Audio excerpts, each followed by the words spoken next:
Next up, X30 Junior. This one is already decided, of course. Harrison Mackie has already secured enough points to be your IAME Euro Series champion for X30 Junior this year. But the battle for second place, Anthony, is still wide open. He's had a tough weekend, I think, because he really wanted to race in this. He's had to watch from the sidelines. He wanted to race, but the team said, you're better off watching this one, Sunshine, but that's what he did. Engines fire up. The field gets going. We are moments away from starting this Junior X30 final. Let's take you through the full starting lineup. It's Dan Alaman and Riley Cranham on the front row of the grid. Zach Green and Jos Mulder on row 2. Arthur Dodonka and Ty Butley round out row number 3 in the top 6. Devin Hagland and Matteo Mellis round out row at number 4. They'll have Toby Gale and Benjamin Magnac on row 5. Quintin Van Luren and Alex Pineda go from row 6. They lead Jakob Bashler and Evan Purcell, the pole sitter from qualifying, on row 7. Elvis Krakowskis and Sid Redemaker go from row 8. They'll have Archie Owen and Sedemanier on row 9. Italy's Federico Spadolatti starts on row 10 alongside Nikita Nikishov. They complete the top 20 for the start of this race. Gilles Herman starts on the 11th row of the grid alongside Sam Woolley. Sam Woolley was very, very quick in the superheat earlier on this morning. Moritz Moore and Arthur Huang start on row 12. They're ahead of Yugrana and Nilas Malik on row 13. Ben Smith and Gabriel Benecki start on row 14, completing the top 30. It's David Minachuna and Elias Lehman on that row. Didier Cree, from the difficult start to the weekend, has fought his way back into the top 36 and starts on row 16 alongside his teammate Felipe Reis. Leonidas Peruzzi and Yanis van den Bosch start on row 17, and the last two drivers to qualify through across 3 rounds of heats and the superheats this morning into this final. Row 18, Wouter Bergenu and Flavio Cara. Last year, the 2023 champion was Freddie Lloyd, who also sat out this last race but was here at the venue. The last winner in 2023 at this circuit was Sasha Van Pad Bosch on the circuit, but Sasha not in this championship this year, so it's going to go to a new person in 2024. Who could it be, though? Could it be Alaman? Could it be Riley Cranham, who start this one on the front row of the grid? Or could it be any other driver in this field? The field heads in to the tram lines. Are we going green and racing? First time of asking, the answer is yes. We are racing, and down in towards turn number 1 we go for the last time in the 2024 season. And it's Alaman who leads the way from the rest of the field, but keep an eye on Jos Mulder, who holds on to second place. He goes wheel to wheel with Riley Cranham, but Cranham holds it round the outside and has the inside for turn number 6. That's an early indicator of what this race is going to be like. It's going to be wheel to wheel all the way, as here comes Zach Green down the inside.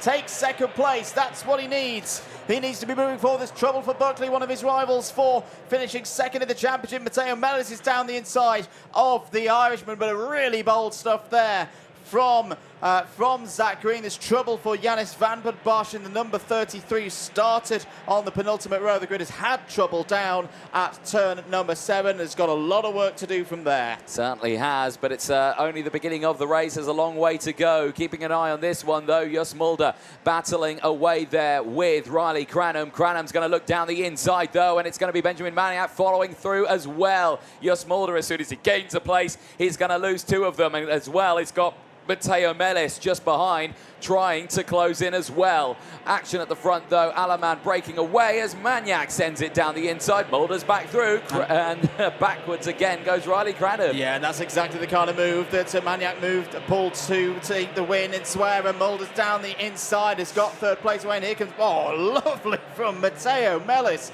round the outside of Riley Cranham. And Riley Cranham right now might be thinking in his head, not again. This is similar to what we saw in finals earlier on in the season, as Mellis down the inside of Magnac. That is good for 5th place, and Magnac returns it straight back down the inside. Brilliant stuff from the driver flying the flag for Spain. His Boulart is back up into 4th place. I love that move down into turn 14. You just see it completely load it up under braking. The back end steps out. It's just a fine dance, isn't it, of getting it right. Cranham back down the inside of Matteo Mellis. He moves back up into P5 now in his charges. Zach Green sets the fastest lap of the race as he tries to close in on Dan Aleman, and that gap is just 1/10 of a second, and there it is on your screen. He has closed in. So Zach Green, who now steps up to 2nd in the championship, sitting there in P2, doesn't need to attack Dan Aleman. But are you going to tell a racing driver not to go to for an overtake, Andrew? No, not when you've got a final victory on the line. He wants to finish this one in style. Will Green is going to look down the inside for the race lead. He's got it done. Brilliant stuff from Zach Green. Takes the lead over start finish. There it is, confirmed. Gets him a few more points there. Pulls him up to 83 now for the season. This is not good news if you tie Buckley, currently down in 7th place. No, exactly that, because Buckley sits a fair chunk of points behind. I've got to say, Harrison Mackie, I'm so glad they're good at maths, because with Zach Green sitting there, it's just 2 championship points that stops him from losing the championship, and he's watching it from the sidelines. That must have been a, hold on, did we do the maths correct? Yes. Are we okay for Are we this? all right? You're all right, Harrison, don't worry. Well, there you can see Cranham again fighting back. He's got through past Maniac, but Just Mulder has broken away now from these two, and it's closing in. Imagine if we see Green, Dalamana and Just Mulder battling for the top spot. We are going to see that because he's closed in. Yeah, he's really got some good pace this weekend, as Just Mulder and Victory Lane would love to finish the season with a victory as Mulder goes down the inside into turn 2. Brilliant stuff past Aleman there. Aleman didn't fight it too hard. Again, that's to be expected. We're still in the early throes of this race, but Just Mulder had a difficult superheat this morning, but he's coming back strong here in this final. Warning flag out there on the flag on the digital board. Over start finishes for the number 57 of Elias Lehman. Indeed. Well, we'll keep an eye on this battle here. Green, Mulder and Aleman breaking away from this. Now, the only thing that could affect the championship right here is if Just Mulder can get past Zach Green, Green would start to fall back a little bit, and it would start to come back in the way of Tyke Buckley. And Buckley sits there currently in P6 and is behind Benjamin Maniac, so he's closed in on that group. There he is on your screen, so he's got the clean air now. He's got past Matteo Mellis, so he's back in the fight now. And with these two that have been constantly swapping places, as Alex Pineda now picks up a 5-second time penalty in this race, he will not like that. But yes, if these two keep scrapping, he can close in, he can get past, and it has kicked off in the background here. Right, so Just Mulder's gone into the race lead now. Aleman's trying to get through, but Zach Green has retaliated now. And off the track goes Dan Aleman. Was that a mistake under braking? Yeah, I think he just moved in the middle of the braking zone. He may have lost a little bit of the grip. We're talking those small margins, those 1-2% of efficiency. Dan Aleman got the steering open because it was either try and get around the corner, not make it and have a little bit meeting with the flip-flops, or maybe even worse, or take the escape road. I don't think he's definitely not gained an advantage out of that, because he's fallen down the order. He's got to do all that hard work again now, has Dan Aleman. That has was not pulled Buckley up score, because he's in a similar situation to what we saw with Will Green in the X30 Minis, that because Buckley has had some really good, a sequence of really good finals so far this year. He needs to go even better if he's going to further improve his championship score. So he stays there on 71. Let's have a look at that moment again. Okay, so this was the original one. Mulder down the inside of Green to take the race lead. And then later on, turn 6, Aleman down the inside for a second, just overshot a little bit. That allowed Green to get the cutback. I'm just going to watch here. Oh, yeah, he just tries. I think he got caught in two minds there. I think he was thinking just follow in behind Green, braked late, then realised, oh my goodness me, I could be going into the back of the JGR here, cuts the inside. Slight lapse of concentration for Aleman, but he's not out of this race, can still work back from 7th place. He can, but that's a big bit of real estate he's got behind him now, as down the inside goes Benjamin Maniac back past Arthur Didonka, who is still trying to hold on to that position of P6. Aleman's now battling with Hagelin Gale, Nikita Nikishov, as well as Dodonka goes back down the inside of Benjamin Maniac. And Maniac saying, OK, fine, let's go, let's close up to the drivers in front, because they do not want to be involved with that huge group behind. No, they do not indeed. So, at the halfway stage of this one, Just Mulder is your race leader. Zach Green in second place is improving his championship score to 78. It's a 7-point advantage over Tyke Buckley. Riley Cranham still there as well in that mix. So it's funny how it works out sometimes, that you've got our 3 drivers all going for that runner-up spot. They're all having a really good final. It's still in the balance.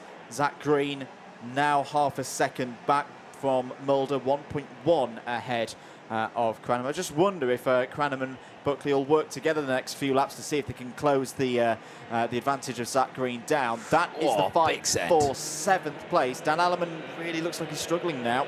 Yeah, haggling down the inside there of Nikita Nikishov, and again moving up those places now into P9. Nikita Nikishov up 10 places though still in this race, and having a good one. There is Gale on the 23, second of that group. He's behind Alaman at the moment, but again can't find his way through just yet.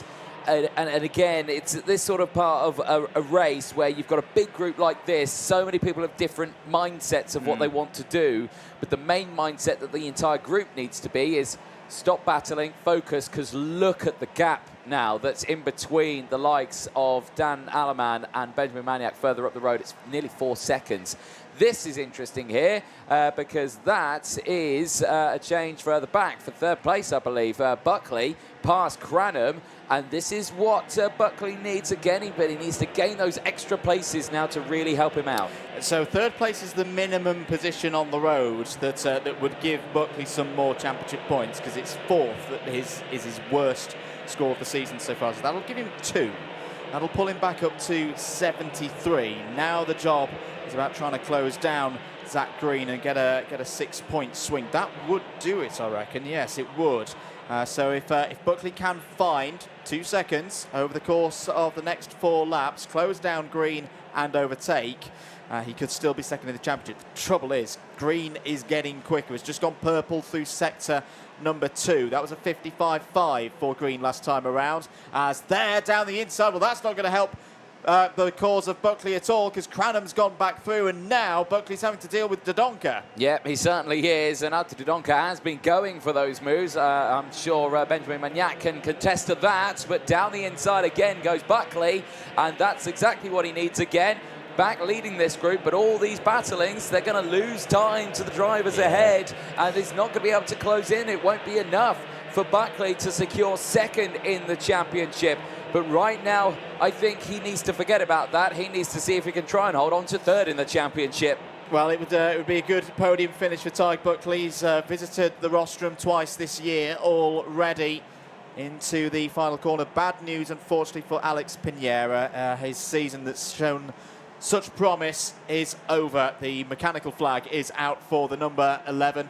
And, well, yeah, that will mean that Pinheira will have to come in. And if he doesn't come in, it'll be a black flag in the matter of 3 showings of that one. So not the way that Alex Pinheira would have wanted to finish this season. This is very much how Just Mulder would have wanted to finish his season, though. Leading by 0.3 of a second. Looking really calm, really relaxed. You see nice and light on the steering there through turn 7. He just looks like a driver who's in the groove. Yeah, he does. And like you say, if he can come away with a final win at the end of this one, he'd love that. He's not won a final yet this season. That's gone the way of Benjamin Maniac and, of course, Harrison Mackie, who's not in this race. Yeah, right now, if he can just keep his head down, focus, and just get it to the end, he'll be in a prime position to stand on that top spot of the podium. And it helps out his championship fight as well, because it bumps him up to 6th in it. Eyes back on this one here. Well, Buckley has got a mission on his hands right now, because he's back there in 3rd place. Maniac is still there. Cranham, Dodonka, all in that big train of karts, and it's getting a bit heated between these two now, because Cranham, I suspect, is getting frustrated and wants to claim these positions right back. He's there, and oh my goodness, that was very late under braking. I thought it was going straight into the back of Tyke Buckley. There, Dodonka going defensive from Maniac. No change there between those two as they now drop off the back of these two ahead. Yeah, Buckley's starting to break away, but the trouble is he's 4 0.4 seconds behind the driver he needs to beat to secure second in the final championship standings. Through turn 12 they go. Last lap board is going to be, or has already been prepared. It'll be shown to the race leaders now. There is Just Mulder. Zach Green is on course for second place in the championship, and another visit to the podium like he did last time out at Wackersdorf. It's been a very strong second half of the season for Zach Green. For Just Mulder, this has been a really good return. The Netherlands have got a good record, of course, in this race. Sacha van Bosch won it for them last year. You look back to 2021 as well from Jaden Teen, took the victory from in the X30 junior category. Still got to keep it together. Zach Green is there, ready to pounce if there's one mistake, but this has been a tremendous run from Just Mulder. He's going to have to defend, though, into turn number 12. Zach Green is not giving it up here. Is there a bit of an overlap? Mulder's going to need to get over to driver's right, get the braking right into the last corner. Green's throwing everything at him around the outside. This one's not done. Mulder's got to get to the line once again. X30 Junior ends with a finish, with a flourish. Mulder wins round 4. He wins here in Belgium by 0.062 seconds. Absolutely superb. Near photo finish there. He celebrated just that fraction too soon for my liking as well. Hands off the wheel. Zach Green was still in full race mode and nearly got past him, but Just Mulder becomes the third different final winner of the season. He helps out his championship fight. He bumps him up to 6th. But of course, you can't forget Harrison Mackie, who is not out on circuit. He was watching from the sidelines. He will be crowned champion in the IAME Euro Series in 2024. A superb one. I hope we see him on the podium later on when we crown the champions. But for Just Mulder here, he can be absolutely delighted with that result. I'm not sure where Harrison is. I think he's already walked off. No, there he is on your screen, watching from the sidelines. Harrison Mackie, you are champion, sunshine. Take a bow. Absolutely brilliant season for Harrison Mackie and Fusion Motorsport. 2 race victories this year at Franciacorta and Wackersdorf. A really, really good piece of work for a driver that we're going to hear about, I'm sure, for many a year. The final scores will have Mackie on 85, Green on 78, Buckley on 74. Before we go into more of that, how big a result is that for Victory Lane? Because it was having a case of deja vu in the last couple of seconds there, Anthony. Back to Zwerer. When Victory Lane nearly had a victory in the very first round of the season, just to lose out in the last 5 metres. They get their win by a really small margin ahead of Zach Green. Ty Buckley will be on the podium for the 3rd time